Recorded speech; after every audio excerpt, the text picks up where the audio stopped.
Welcome to Overtime here on ABC 22 America Elkin alongside James Ryder. Now, Trotwood is back in a very familiar place, the state semifinals, but certainly hasn't been easy for the Rams. No, Jeff Graham's team needed a fourth quarter comeback and then 4 overtimes to get past Wapakoneta in the regional final. But now, for the 5th straight year, the Rams are 1 win away from a state championship game. Trotwood having to make the long trip up to Findlay, taking on Toledo Central Catholic in the first.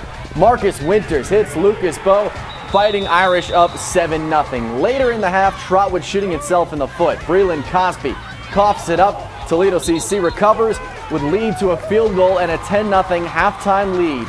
Second half, though, the Rams cut it to 10-7, but on the ensuing drive, Winters showing off his speed. He outruns the entire Rams defense all the way to pay dirt. 90-yard touchdown run, a backbreaker. Fighting Irish back up 17-7. But the Rams do fight their way back into this one. Cosby punches it in, and it's back to a one-score game, 17-14.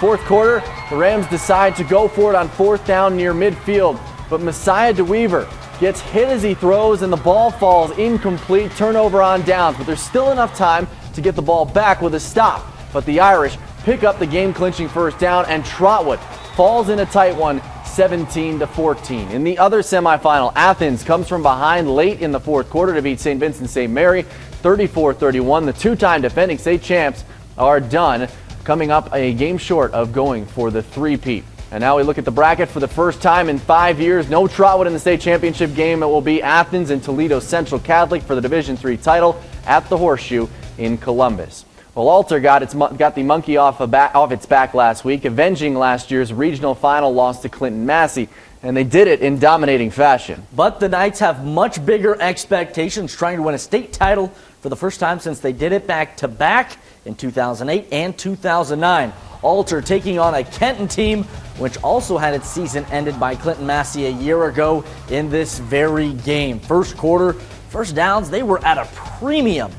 Dusty Hayes throws to Chris Fink. Well-designed play, good blocks, couple nice moves, and it moves the chain.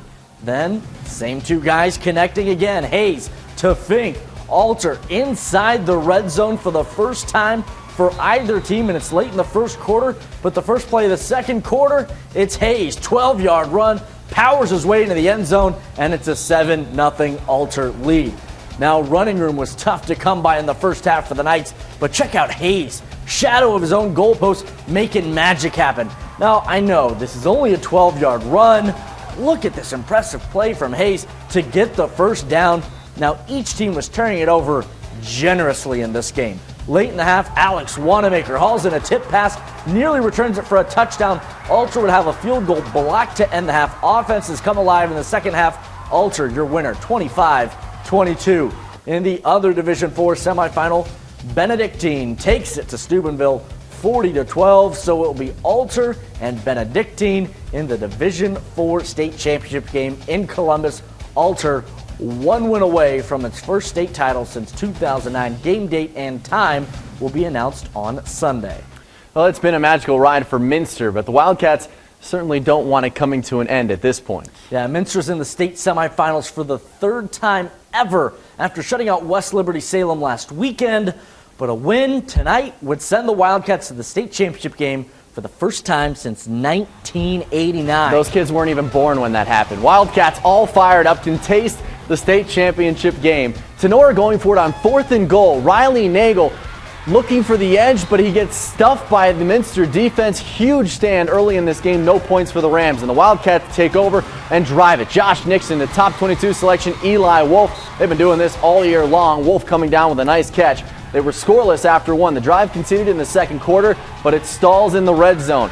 Nixon picked off by Nathan Drews, so the long drive comes up empty. After a 3-and-out by the Rams, Minster back on the attack. Carter Hogenkamp for 15 yards. Nice little cutting run there. Then a few plays later, it's Evan Husselman getting to the outside, and he scores the touchdown for Minster late in the fourth. The Wildcats are heading to the state championship game. They had a chance, did Tenora, to win this game on a field goal, but couldn't do it at the end of regulation. So Minster wins 14-13. In the other Division VI state semifinal, Kirtland beats Lucasville Valley 28-7, so Kirtland marches on to the state championship game.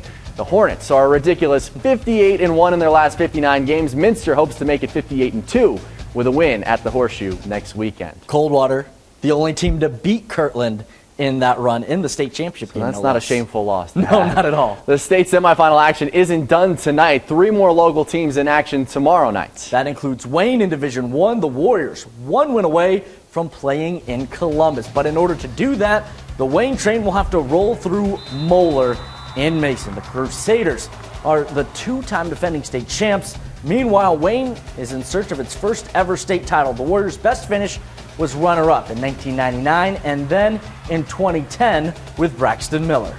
In Division 5, the aforementioned Coldwater in its 9th state semifinal in the last 11 years. Oh, by the way, the Cavs have been to 5 straight state championship games. In their way from a 6th, CHCA. Those two will meet up tomorrow night in Piqua at 7. Coldwater's been awesome, but not quite as dominant as Marion Local. No one has, really. The Flyers are just 2 wins away from their 4th straight state championship, and they ride a 35-game win streak into tomorrow's Division 7 state semifinal game. Marion Local meets up with Columbus Grove in Lima tomorrow at 7. Coming up next, there's another pretty big game tomorrow. James, I don't know if you've heard about it. It's who's playing? The game. We'll preview Ohio State and Michigan and tell you how we'll help get you ready for it next. We're a little more than 12 hours away from the game, and there's a lot on the line in this rivalry renewed. A win for Ohio State keeps the playoff hopes alive.